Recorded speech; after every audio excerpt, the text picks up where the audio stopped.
You're listening to an Anazao Ministries podcast. Hello, friends. Welcome to another episode of Systematic Ecology, or other podcasts that are in our network. And there's a question I want to lift up. In Systematic Ecology, we usually start with a question.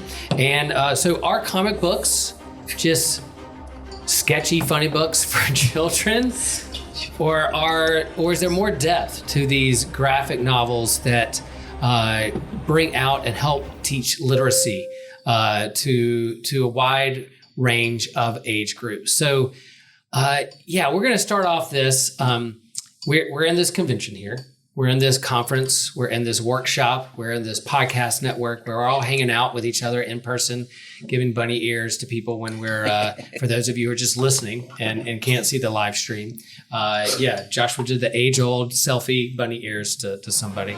But we're with this workshop, and we wanted to kick off this discussion with Systematic Ecology leading the way to talk about, comic books, graphic novels are a big part of the geek verse. And I'm a big comic book fan. Hello, I'm Will Rose. If you're listening, one of those in Systematic Ecology, and huge comic book nerd, huge comic book geek. And the question was, are stained glass in churches, is that just comic books for religious people? That's kind of the question that was lifted up here. And all of us are nodding our heads and just say, yes, it is. And I think since the age of the dawn of mankind, of humankind, when humans were able to ask the big questions and wrestle with who they are and their place in the universe around campfires, part of telling their story and passing it on is not just orally, but also painting pictures on the side of caves and portraying animals and the hunts and defeat and death and life. So I think graphic images or pictures to tell a story has been around as long as humans have been. And so a big part of the religious experience, hasn't been necessarily everyone knows how to read and can pick up their Bible and put it in their lap and read the Bible for themselves. Literacy is a big part of the human story itself, from philosophy and religion. And so a big part of how you tell the story, express the story, share the story of God and who Jesus is or isn't, is through stained glass or iconography. So I guess to my panels, I passed down this mic. I think the first time I remember sitting in church, part of me was following the Lutheran liturgy and the bulletin and singing hymns and standing up and sitting down, as we talked about in a previous part, listening to the sermon, but also the images around me tell the story too. So my church had stained glass, and I remember specifically an image of a hand coming down out of heaven, coming down out of the clouds towards humankind or creation, and that being the hand of God either reaching down to grab us, to bless us, or whatever. So for me, that was the first image I remember as a kid, this kind of image of God as a hand coming down to us, not necessarily us grabbing for God, but God coming towards us. And so my question for the panel is there a certain image or a stained glass or an icon or something you remember seeing religious art that had an impact on you, that you remember as a kid or growing up that sticks in your head? For me, I was at an Irish pub and there was a giant, beautiful painting of Bono. And it was very religious. Still haven't found what I'm looking for. Really though, with their music. I'm just trying to think, art, my first experience with art in the church, growing up more in the Baptist world, you don't have that as much. I think for me, I'm hoping there's more intelligent answers after this point. Nope. But some of my earliest experiences with art in the church, this is silly, would be VeggieTales. I think of that and they have animation. It is animation, and it's good animation, particularly for the 90s. It is pretty good animation, and VeggieTales has their pros and cons, but at least for me, I have very fond memories of growing up watching VeggieTales. A lot of my childhood spiritual development was through specifically VeggieTales. I was never an Adventures in Odyssey kid. That was just never. Okay, Christian's laughing hard, so Christian's clearly the only one who knows what Adventures in Odyssey is. Yes, I guess I do. Okay, but yeah, I would say VeggieTales would be mine, and then the Bono painting. Nice. So art in the church is, been around for thousands of years. It's really, I think, underrated, but stained glass specifically doesn't get talked about enough. Because stained glass is, back a couple hundred years ago, stained glass was thought about when they were building the church. They started getting plans for the stained glass, and they would build the church so it would be oriented so that the sun could come through the stained glass and, make it pretty. So, I don't know, that's just something I like a lot about stained glass and, church history. But as far as impactful church art in my life, it's really just the process in general is impactful. Has been impactful to me. Specific pieces, not so much. There's a little church in Inman, where I'm from, sort of, around there, that has a stained glass of the Sermon on the Mount, which is gorgeous. I always look at it if I'm nearby, because you can see it from the outside, so I don't have to go in their church. It is Baptist. But for me, it's that one, and that was the piece that made me think, like, wow, stained glass is awesome, actually, and, just kind of made me start appreciating the whole church art thing more. Nice. Yeah, that's pretty much it for me. Good. Awesome. I really like TJ's answer. Growing up, not really. I mean, there was a few churches that had stained glass. I just never really thought about it. Didn't really care. The most thing that I knew growing up until college was art and pictures of Jesus and God bad. That was it. That's all I knew. No, that's bad too. Really? Unless it was specifically from like a prophetic dream or something that we can attach to like a spiritual moment of God, because then God did it, so it's okay. But if it was like a human that's like trying to depict God, God said, "Don't make images of me," so bad. That was it. That was like the main thing I knew. When I went to college, I took a lot of like archaeology, different classes, and I learned about like the architecture of the church and just the whole idea of how the entire building and stuff was structured in a way of how can we better point to God? How can we better worship God with how this is built? And just the attention to detail in that was incredible, which is also something I'm learning right now in comic books of just kind of seeing some of the attention to details of like just the minor things that some of these artists do to really bring out the story or bring out like the mode or like what their point is. Like even like some of the Moon Knight comics I really like, the darker ones.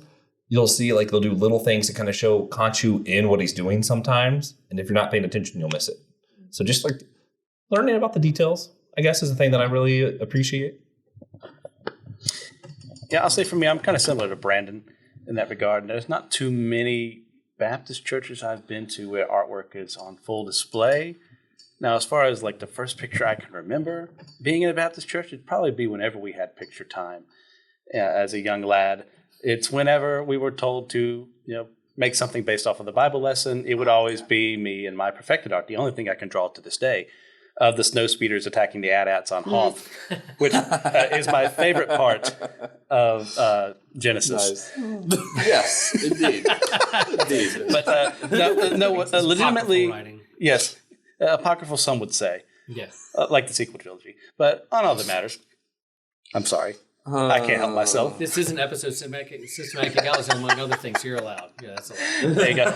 But actually, like as far as art in the church, I do remember, I don't know if I'm merging memories or something. I would not trust my memory that goes that far back if I were you, of seeing an image, it may have even been stained glass, of God, the Holy Spirit descending like a dove upon Jesus for the baptism. Nice. And being like, oh gosh, was that what was happening? That sounds cool. Mm-hmm.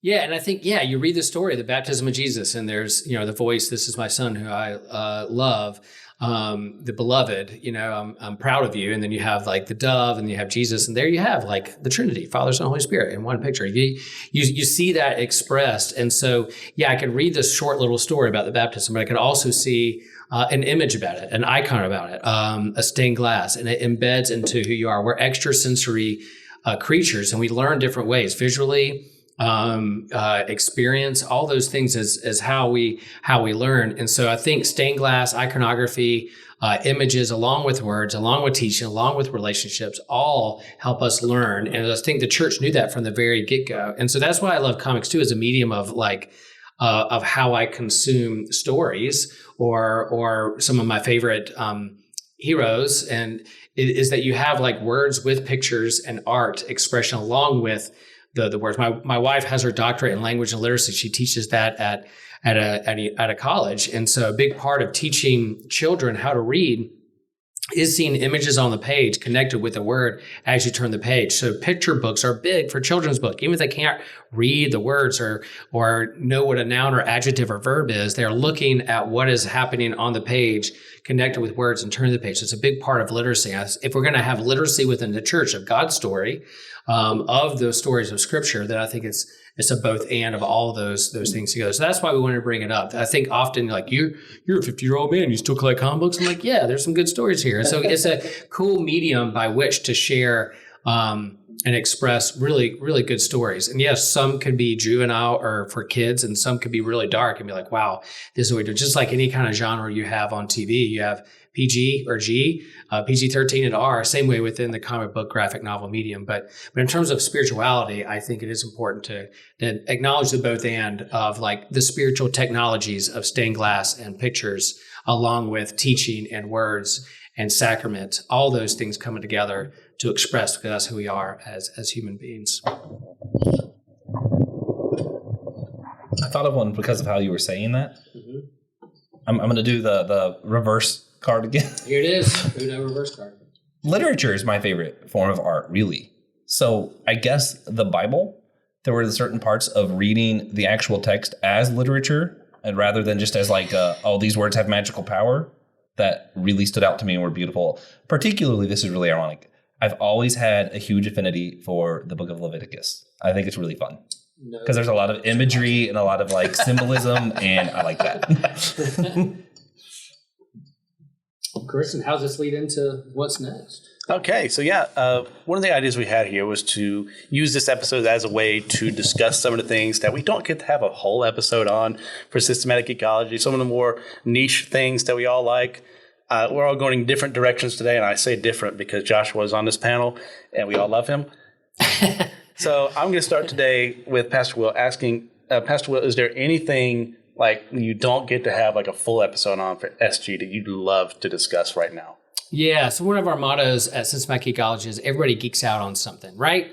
And so even at church, in my community of faith, they're like, oh, well, Pastor Will's like the Star Wars geek. He's a nerd because he likes sci-fi or Marvel. And I'm like, well, you know what? You probably geek out on something too. Yeah, so like, one of our mottos is that everybody geeks out on something. So even in church, when they're like, yeah, Will's the Star Wars guy and Marvel guy and likes comic books, blah, blah, blah. But I'm like, you know what? You probably geek out on things that, whether it's NASCAR or sports or a wine connoisseur, whatever. Everybody geeks out on something and has a hobby. And so all we like what you like. Don't be a jerk. We all geek out on something. And yeah, we hit the big nerdy things in like geek first, but we also acknowledge that we might geek out on other things too. You probably heard this before. It's not a surprise, but one of the things I really geek out on is surfing. I'm a lifelong surfer. Grew up on the beach. I know it's hard to believe. I only slip it in every other episode. I've shared before that the Bible proves that God is a surfer, Genesis 1-2, and God's Spirit hovered over the waters, and that why are we even here? Because God wanted someone to surf with. But I really love surfing. The whole primordial waves of chaos that you get to ride for sport or pleasure. I can't remember the first time I caught my first wave down at the beach. That's how long I've been in the ocean. Would ride my boogie board, stand up on my boogie board when I was that little, and then got my first surfboard in elementary school and been surfing ever since. So, and now teach other people to surf, do surf lessons. I still check the webcams every day to see where there's waves and how I can get down to the coast. But like with other things, whether it's religion or fandom, there are different genres of surfing. There's different ways you can surf. Some people like to ride, skim boards or boogie boards, short boards, long boards, big wave surfing, competitive surfing, organized surfing, free surfer, the spiritual, not religious. That all those aspects you would have in any kind of like Christian denomination or religion, you have within like surfing itself, which I think is amazing because the World Surf League, which is like the NBA or NHL for surfing. Man, you read their message boards of what people say, like, "Oh, good job, WSL. Way to pull that contest. You picked the worst day to have the contest. Oh, why'd you judge that person an 8 when they should have gotten a 9 or a 6?" There's complainers and toxic fans when it comes to the WSL. Laid back hippie surfers should be like cool with things, right? But no, they're just as toxic as like Star Wars fans on Twitter. So, but that's what I geek out on. In fact, I just talked about this on a newest What's New episode with Nick, and I was sending him like Instagram posts of certain pro surfers and said, "You should follow this person. You should follow this person." I'm sorry that I'm flooding your algorithm with surfers. And if your wife gets mad at you that you're looking at like photos of like girls in bikinis and thongs, just tell them because they're really good surfers. And yeah, like your algorithm will get filled with all kinds of surfing stuff. But yeah, if you want to know like who to follow and like the pioneers of surfing, I think TJ's even shared before that like he played Kelly Slater's Surfer on the PS2. We did too. Kelly Slater, the go-to surfing. I played on GameCube. Another bald-headed 50-year-old surfer from the East Coast, Kelly Slater. So we bond over that, not in how many world titles that we have. So I geek out over surfing. Yeah, go ahead and keep the mic real quick. Get those world titles. Okay, one day. Yeah, don't forget the fact that a pastor said all that. So there's that. But like, what would you say? Like, what is the best spot you've ever been surfing? Oh, that's a good question. Best spot I've ever been surfing. There have been a couple places. Man, I could talk about this all day too. I do have to write a book one day. I have in my mind an outline of like theology of surfing, and the top is called God as a Surfer. And I'm going to make it happen one of these days, next sabbatical or this summer. I don't know. But I've surfed mostly up and down the East Coast, mostly the Wilmington, Wrightsville Beach area. Wrightsville Beach gets good waves. Whenever there's a hurricane up the coast that doesn't slam against the coast, but kind of stays out to sea, that's when you get the best waves. So there's definitely been spots around my home break, the north end of Wrightsville Beach on a north swell has been some long, like point break, left-hand waves that have gone down the beach that I've caught some really good waves. I've surfed in Tahiti once when we were on our honeymoon. That was a really good day. I've surfed Costa Rica before. I did get to surf California once on a conference by Huntington Beach, was pretty cool. Like, you know, the foundation of like Surf City, USA. Got to surf there one time. But then in South Florida, I would say South Florida, Boca Raton doesn't get a lot of waves, but the way the jet stream works and the waves come through there. There was some waves that snuck through the Bahamas, and there was a big day. I even have a picture of it downstairs in my office that of me catching a really big wave in South Florida, super clear water. You would have thought you were in Indonesia or Hawaii. And there's a couple days down at Delray Beach, Florida, that I caught some of the best waves in my life. So Nice. Yep. All right, question. Brandon, what are you bringing to the table? I've never surfed before, but I do like the movie The Endless Summer. I do like that movie. Yeah. That's a fun one. Yeah, the quest for the And perfect wave. every time you talk about God as a surfer, this is heresy. I can only picture the Silver Surfer. That's the only thing that can come to mind. It's That's the my Silver favorite Surfer. Harold the Galactus. Right. Yes. Yeah. Right. You know, one nice thing about the olden days of SG when I was on here is that you all did let me do a lot of weird, quirky episodes, partially because Joe and I, and even Pastor Will and TJ at times, we all had very quirky tastes. So I've been able to do some of my like quirky fandoms. There's a pro wrestling episode. I'd love to do more pro wrestling, but there's a pro wrestling episode, Cthulhu Mythos. We did one on Ultraman. We did one on Godzilla. So I actually have gotten to check a lot of the like more quirky boxes. I would say the one big one that has still gotten through the gaps, even though I've pitched it before, and I've considered starting my own project with this, is I have a love for kung fu movies. I'm a lifelong martial artist, particularly like the 70s style stuff. I'm a bit of a snob. I have a harder time watching more modern Hollywood style action kung fu films, although I do think the John Wick movies do a really good job with the choreography. I'm not much of a Tarantino guy. I think we could do a whole episode because I think you like to do Kill Bill. Okay. Oh, absolutely. Volume 1 and 2. I don't want to kill Bill. I want to talk a movie About Kill Bill. Oh, yeah, that's a good thing to qualify. So, yeah, there's not necessarily like a lot of spiritualism that we could get into. Well, Christianity, I should say. There's not a whole lot of like Christianity we could get into talking about kung fu movies. I do think that there's a great conversation at times on like obviously Asian culture or Eastern philosophy, religion, mysticism, Taoism, the whole 9 yards. There is a lot of stuff that we could talk about, moments where, hey, this does actually kind of sound like Christianity, and other moments where it's like, no, but interesting thought, still good to dialogue about. Yes. And obviously it's just fun watching Bruce Lee beat everybody up, including Chuck Norris. Is that my favorite person? Yeah, I was his favorite person. Will beat me to that. Who's your favorite kung fu? Who is my favorite kung fu person? I grew up on Jackie Chan, so Jackie Chan is up there for me because I was a kid when like Rush Hour 2, Rumble in the Bronx, all those movies were coming out. Jackie Chan Adventure. I do remember the Jackie Chan Adventure cartoon. Bruce Lee, as a martial artist and as a philosopher, has really played a big role in my life as well in the martial arts and in spiritual development. I would say currently I am a big fan of a guy named Tony Jaa, Jaa. He's in the movie The Protector, which is phenomenal. If you've ever seen a clip of a guy fighting his way, there's no cuts in the fight sequence, okay, of him fighting his way up a set of stairs. This was like a really popular video clip on like YouTube for a while. That's from that movie. It's all about a guy trying to rescue his elephant because in I think it's the Philippine culture, elephants are very significant within Buddhism and Muay Thai and blah, blah, blah. Tarantino produces that movie too, by the way. So that's me. Okay. So you have like a favorite movie out of all those 70s flicks? Oh, Fist of Fury, for sure. That is easily my favorite. Obviously, if you've never seen Enter the Dragon, that's like the Bruce Lee movie. It's got the famous mirror fight scene. You have to watch Enter the Dragon. Way of the Dragon's also really good because that's the one where Bruce Lee fights Chuck Norris, very young, beardless, incredibly hairy-chested Chuck Norris. But Fist of Fury is probably my favorite because of all of Bruce Lee's films, that is the one that has always like connected with me the most on. There's a little bit more meat on that film than other ones that are just like great fight scenes. Have you ever seen Kung Fury?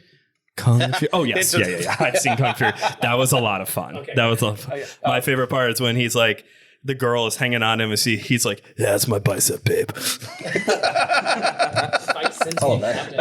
One last question for Brandon. Yeah. Have you ever watched the original Green Hornet at all? Oh, yes. Okay. I actually have. Okay, maybe I shouldn't admit to this. I actually have a bootleg DVD copy of the original Green Hornet series. I got it at I think I got it at a Comic-Con. Yeah, I love that series. That's awesome. All right. Now, next up, and certainly the best in this group, TJ. Now, what would you like to discuss for your geeky topic you don't get to discuss like you would?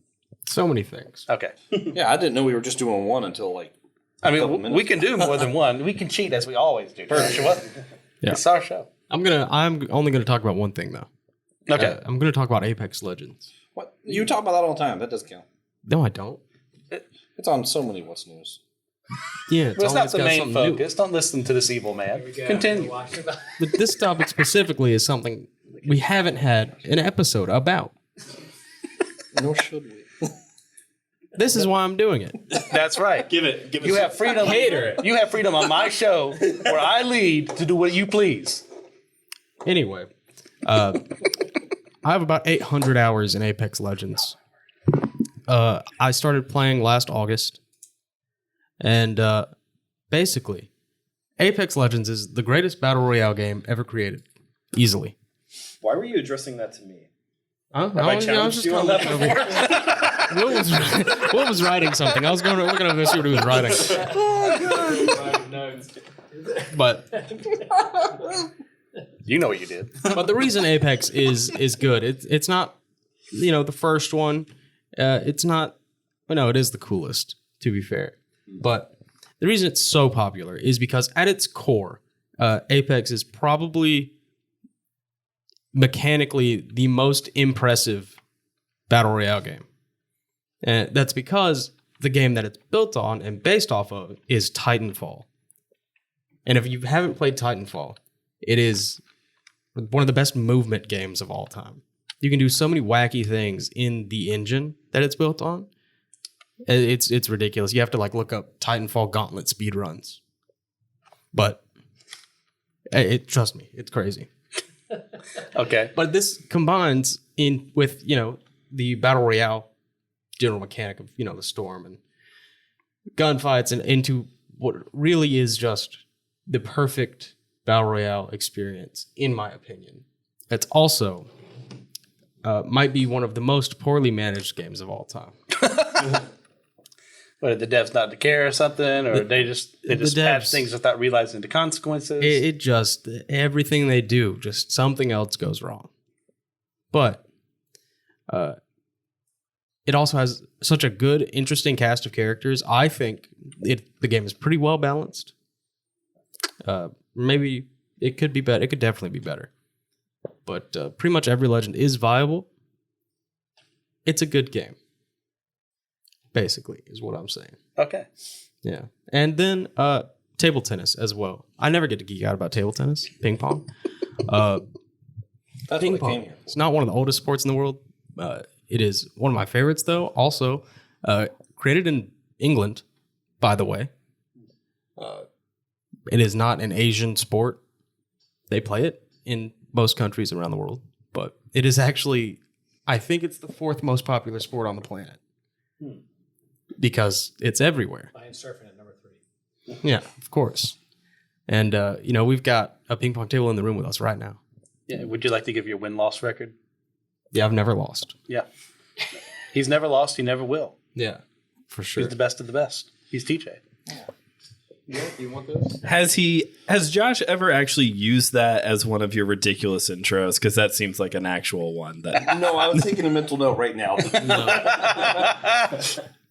But ping pong is, I love it because the faster you think, the better you could be at ping pong. If your hands can keep up. But it's like playing chess at 60 miles an hour. It's fantastic. Don't you keep up with some of the professional stuff and where the courts I are? do. And stuff? I haven't this year so much. Who's the GOAT of table tennis? The Michael Of all Jordan, time? TJ. Randy Dayton. Other than Jan TJ. Jan Ove Waldner. Say that again. Jan Ove Waldner. Who is from He's Paraguay? from Germany. Germany. That sounds Yeah. right. Yeah. So he's Lutheran. Probably. Yeah. So my personal favorite, also German, is Timo Boll. Insane. He's like the Titan destroyer of table tennis because, believe it or not, Japan, Korea, and China have kind of been running the global tournaments for quite a few years. They were actually about to take table tennis out of the Olympics because China was dominating it so hard for so many years. Just had to get rid of it. Yeah, but Timo Boll himself, I think he has 12 gold medals in ping pong. Is ridiculously talented player. But Jan Ove Waldner, I only brought up really because the Office episode where Dwight brings him up. I thought that was super funny when I saw that for the first time. But no, it's actually Timo Boll. Ma Lin and Ma Long right now, not related. Two excellent Chinese players. They've been kind of running the game for years. It's been them versus Timo Boll pretty much. Timo Boll is getting older though, and it's looking a little bleak. No one's stepping up to replace him, and the new younger Chinese players are getting better. They just don't stop getting better. They also get paid a ridiculous amount of money for playing ping pong in China. Some of the professionals, because they get sponsorships. They make several $1 million a year. I think. Oh, what Do they have was it? sponsors and stickers on their handle so they can show? No. You can't put anything on your handle. Okay. Yeah, they go on the shoes though. Shit. Yeah, the shoes, the Okay. shirt. Yeah. Yeah. Actually, I own a couple pairs of ping pong shoes. That feels like a whole separate conversation. Yeah. His own paddles, his own balls. Yeah, I mean they're sponsored with pro surfers too. They put stickers on their surfboard. Kind of like NASCAR. You put stickers on who you're sponsored by and who supports you and how you get paid. There's a whole thing of how do professional athletes get paid and who pays them. Same way with pro surfing. They put the stickers on. But ping pong is a big market. The Olympics, surfing just got added to the Olympics last go around when they were in Japan, right? Mm-hmm. And this year it's in France, so they're going to have the Olympic wave they're going to do for surfing is in Tahiti. Big wave of consequence there. So anyway, but yeah, how you get paid, sponsorship, all that is fascinated with ping pong. I love that, man.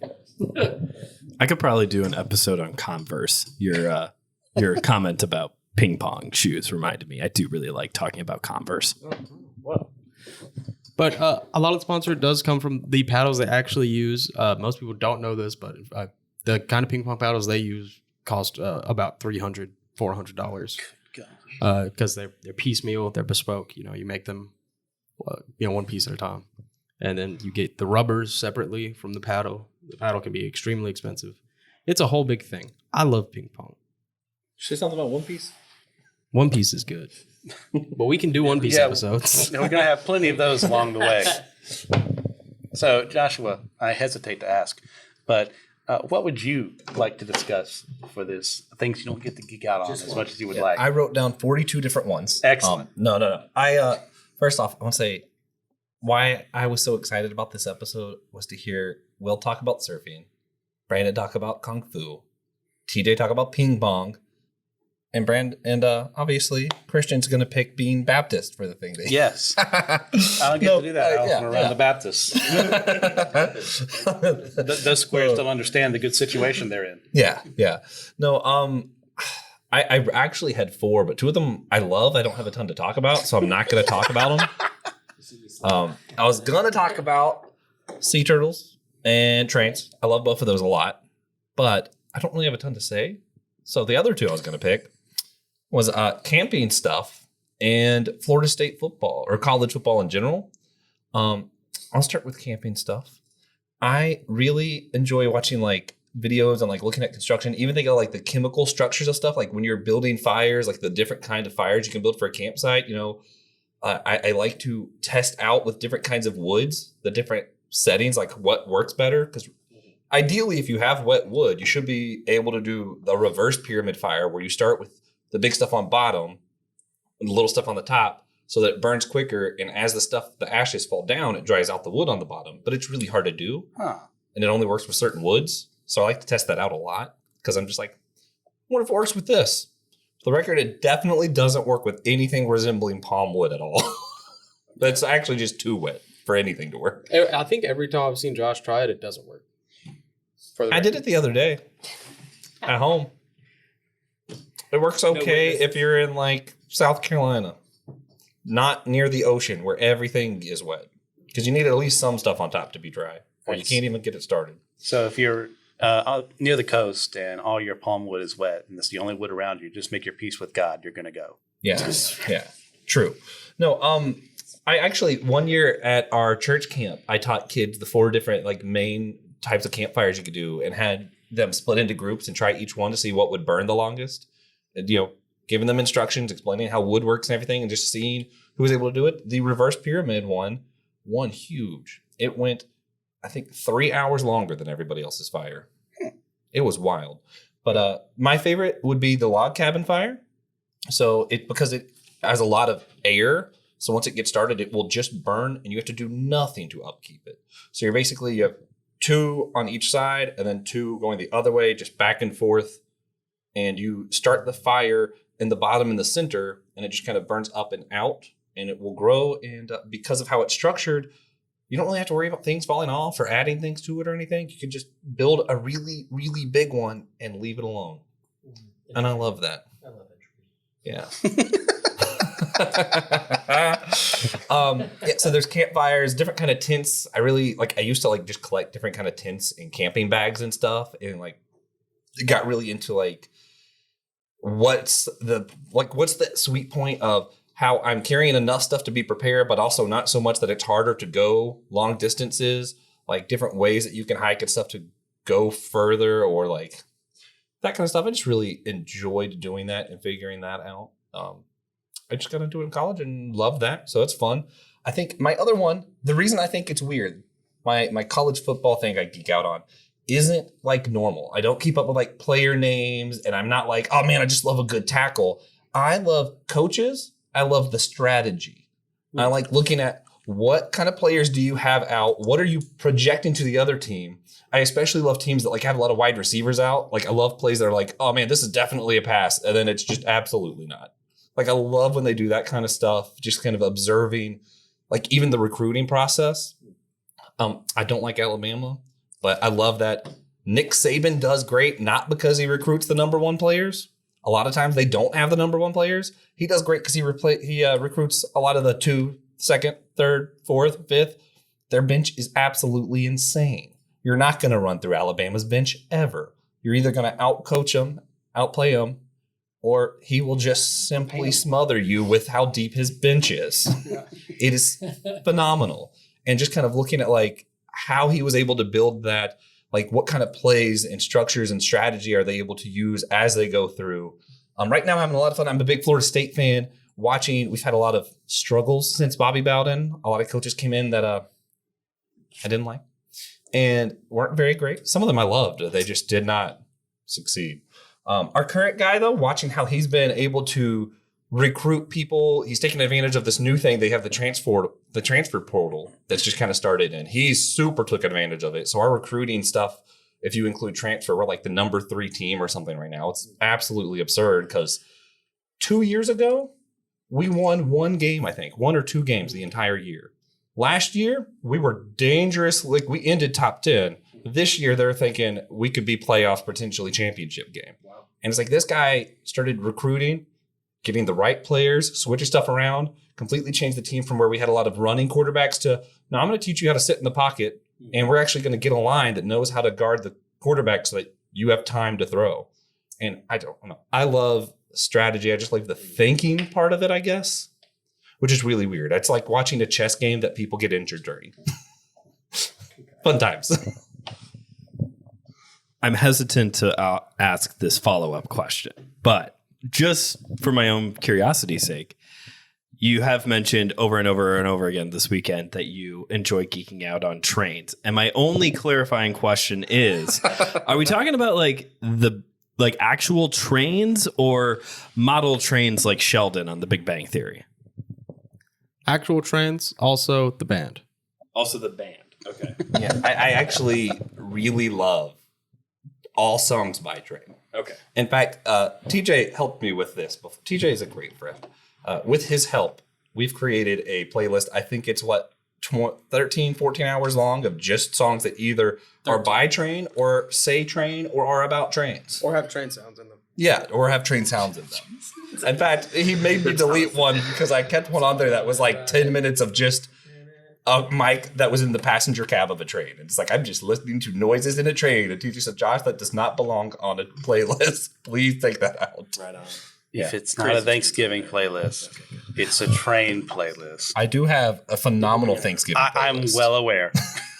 I also geek out on Thanksgiving and different ways to cook turkey, but I've talked about that before and will again. Okay, yeah, I brought that one on myself. I'm sorry. I guess for me, I'll keep it simple. I had a couple of ideas, but I'm just going to narrow it down to something I know I'm probably the only person to have watched a lot of these. And they're very early 60s, 70s, and 80s mecha anime. Now, if you don't know what that is, it's giant robots, sometimes in space, sometimes on Earth, sometimes both. And they go around and they attack, invading alien forces, or they're fighting other nations, or they got colonies on Mars, or colonies on the moon, or colonies and satellites all around orbiting the sun. And war is discussed, and you get great characters coming in. You get awesome battle fights. And I want to talk about my favorite mecha anime, which is Galaxy Drifter Vifon, which I know for sure no one here has watched, because I definitely, let's just say illicit means may have been used by someone, certainly not me, to watch all of it, because it's not available anywhere. Maybe it is at this time. Who knows? Not when I watched it. Assuming, of course, I was that person, which would be very odd to do. Yeah. But just to see this it takes a basic idea from something like Jules Verne, from one of his lesser known novels of 2 years vacation adrift at the Pacific, and has all these children who are being forced. They flee their planet after being invaded by these alien overlords, and now they're being pursued by them. It's like, how do they wrestle with that? How do children respond to being forced to fight in war? I mean, you get that across a lot of mecha series. Like, you get your deconstructions, like your Zambot 3s. You get your Mobile Suit Gundam series, which the message is always war is hell. Did you watch Iron Blooded Orphans? Absolutely. Good one? Absolutely. Favorite? No, I think I placed for Gundam. I know this is my terrible opinion for once, is that Double Zeta is my favorite Gundam. Then I go, oh gosh, what's after Double Zeta? After War Gundam X, then the third one is Turn A Gundam, then Gundam Wing. No, excuse me, Iron Blooded Orphans, then Gundam Wing. Really? And then Unicorn. Translate. Unicorn? Yes. Bad opinion. Okay. TJ can confirm. Yes. So you will find very few people who have Double Zeta among their favorites, let alone their number one. But You won't find a lot of people who don't have Gundam Wing and Iron Blooded Orphans like at the top of their list. yeah, especially in the American fandom, which just hasn't gone above and searched beyond what's readily available to them, if I may say so. But I just love. Other than the fact that I've always loved seeing giant things attack each other. I'm a huge kaiju guy. I've seen every Ultraman they've ever made. Just like Brandon brought up earlier, Godzilla. Godzilla is my man. I mean, on a whole church episode, I said Megalon was my favorite god ever. Which in fiction, I don't think you'll ever find anyone say Megalon because he looks so ridiculous. But I love him for it. But yeah, I mean, that's where I stand on all that. So any follow-up questions there? Are we good? Favorite overall was, you said? Galaxy Drifter Vifam, then I'd say Gurren Lagann, then Voltes 5, then Gundam Double Zeta. Speaking of less than ideal means to watch things, Yes. I've imagined that one of my favorite Doctor Who episodes is actually one that you can't get in the States. Mhm. It's really good. It has 2 different doctors and the Yeti in it. I don't remember the name of the episode, but I'll see if someone could possibly find a way to have you see it one day when you visit Europe or something. Yeah. And as that issue goes, I mean, I guess we already brought it up, so why not? I think that might be one of the things I know for sure is a sin in my heart of hearts. But if that's all I have to answer for when I get up there, I'll be okay. This Which is plenty I have to answer for. This episode is sponsored by Surfshark VPN. We wish. So yeah, thanks guys for joining us for this episode. This was another fun time. Can I? You want to sign us off? I actually I wanted to deposit the deeper part of the question I'll go for it. to Will. Uno reverse. Will, Yes. what does, I mean, we're talking about all these things that like none of the rest of us really care about. I don't know. I think I think, mine. is it there? Yeah, other than Brandon. Brandon's is awesome. Kung Fu, yeah.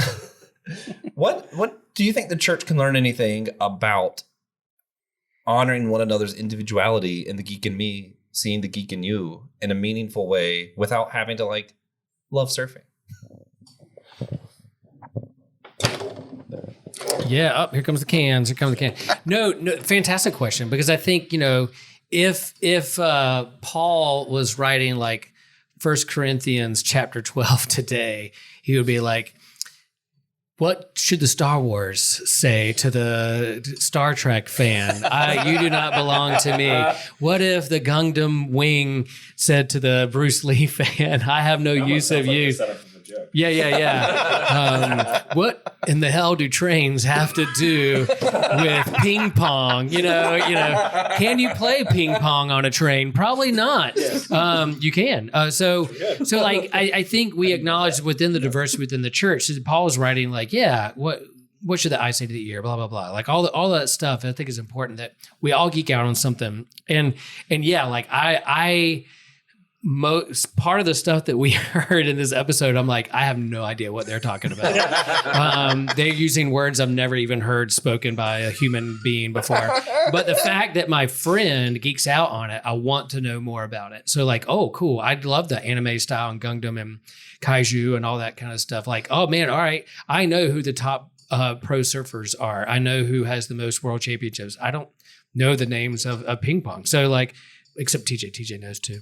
Do you know who the goat of women surfing is? Kelly with an eye slater. No, Stephanie Gilmore. But no, like there's things we don't know from me. We might have heard them in the zeitgeist of pop culture, but there's a lot of deep cuts in there. It's like, man, if that makes you excited and you're really geeking out, why? Let me know. I want to know more about, and it lets me know more about who you are as an individual person and your personality and what you care about. And so I think and that can often disarm and break the ice for folks. Like if I'm doing a youth camp and we're sitting around a table and they're really nervous about that week, I'll often do like, as an icebreaker, if you could only have one food on a desert island, what would you choose? And they're like, or what's your favorite superhero? Or what's your, if you could have one superpower, what would it be? It usually disarms, like, they can relax and be like, this is, and people are like, yeah, I like that. I like that. And it's the same thing when we talk about what we could get on. So I think it serves a purpose. And when you go and gather into a community, faith community or whatever, in a room full of people, if you have some social anxiety, just know that everybody in that room geeks out on something, is a fan about something, passionate about something, has a favorite TV show or music genre, or maybe a black belt and kick your butt if you touch them too on their shoulder and they're not looking. Brandon may sweep the legs and Cobra Kai me. So that could happen. But I think just respecting and understanding where people are when it comes to like everybody geeks out on something. Would you say I can't fully love Will without loving surfer Will, and I can't fully love Brandon without loving martial artist Brandon? Is that like something I need to be able to love, to say that I'm really loving them well without loving the thing itself? What are you thinking about, Josh? What do you think? I'm thinking you're going to say yes, but in like a really cool, wise way. Okay. So how to answer that very cool wise way would be yes. Amen. Man, your guess does sound better. I know. No, yeah. Like, do you have to understand all there is about surfing to love and appreciate Will? No. But if you have like, if that makes Will happy and he geeks out on that, I would like to learn more, then that draws us closer together. And I guess that whole like gatekeeping, geek shaming, all that kind of stuff, there may be some things that like I could care less about trains, I guess. But like, but if we really get down to it and I get to know Joshua, he'd be like, this is what's cool about it, the engineering behind it, how it was used, the history behind it, what makes them go, what makes them work, and all that, the designs, they're different speed trains, slow trains, coal trains. I don't know. Coltrane? Coltrane. Yeah. Cool name. Coltrane. Yeah, that's a cool name for a musician, I think. But yeah, like you don't have to love all of that to love me. But if you love me, then maybe you getting to know it more or deeper would be a part of us growing in our relationship with each other. Yeah. The great philosopher Jim Gaffigan has said before that he loves McDonald's, and that obviously there's always people who are like, McDonald's is so bad for you. But part of his bit is acknowledging the fact that everybody has a McDonald's, whether it's literally McDonald's or not. It's different. For some people, it's Glee. For some people, like everyone has like that guilty pleasure thing. Celebrity Magazine, that was one of them. How can all of us name 3 people that Jennifer Aniston dated? Like just like stuff like that. Like everyone has, it's all McDonald's. And if you care about British royalty, that's Burger King, which is timely from last weekend. But like everyone has that type of a thing. And to Will's point, it's like, we don't necessarily all have to have the same McDonald's. Although I don't think we all have to have the same McDonald's, but I think we need to acknowledge that. We all need to acknowledge that we all have some quirky thing, whether it's train, surfing, ping pong, whatever it may be. We all have that quirky thing that we really enjoy. But I also think, and I'm speaking experientially at this point, that there is benefit to, I don't think you have to embrace it, but I think there is benefit to making an attempt to embrace it.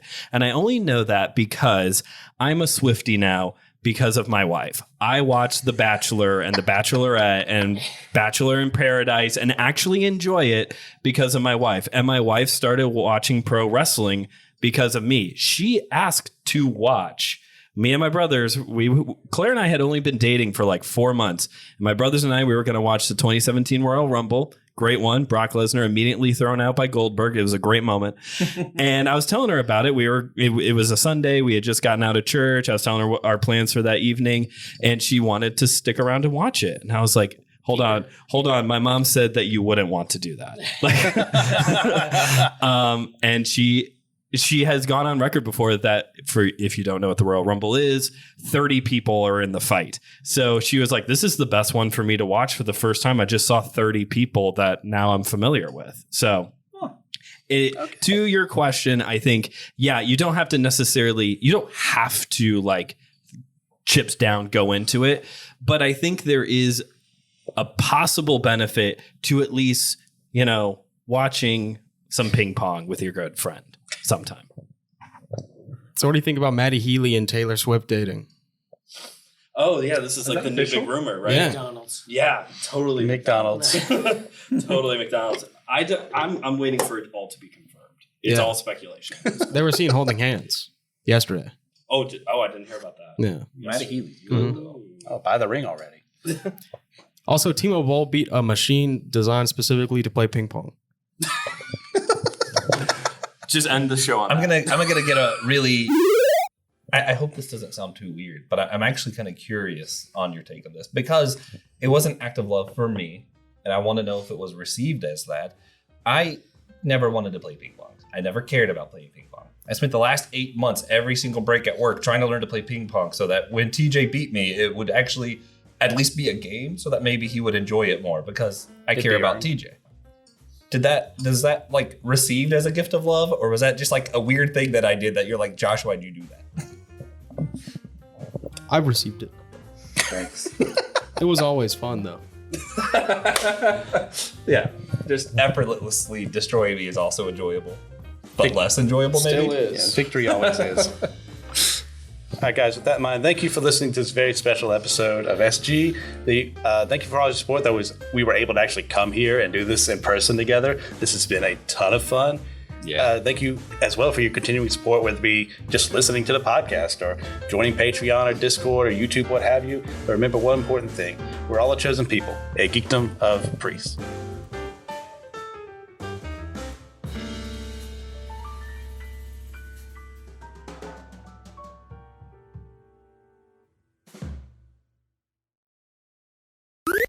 This was an Anazao Ministries podcast. If you enjoyed this show and would like to learn more about our network, be sure to check out the Anazao Ministries podcast network.